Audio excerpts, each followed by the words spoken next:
What's up everyone? Welcome to the video.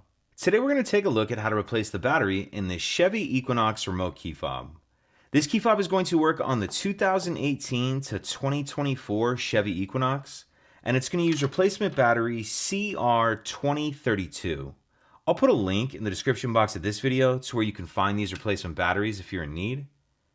So the first thing I'm going to do is grab my key fob and remove the emergency key that's in the bottom of it. That's done by pressing this button on the side of the fob that my thumb's on, and the emergency key will pull out like that. Now I'm going to hold the key fob with the buttons facing down, and if we take a look at the bottom of it, this is that slot right here that this emergency key just slid out of. So what I'm going to do is take my key and put just the very end of it in, maybe about that much, what's on the other side of my fingers. Put just the very end of the key in, then I'm going to pry up like this. And as I do that, you can see it starts to open the case. Go ahead and pull it off, and in the back half of the case, we see our battery right here. For this part, I'm going to use my key to get under the edge of the battery right here and pop it out of that little battery holder. Now I'll grab my new replacement battery, and you want to make sure that you're installing your new battery with the plus side down, positive side down. Snap it down into that holder, and then we can snap the two halves of the case back together.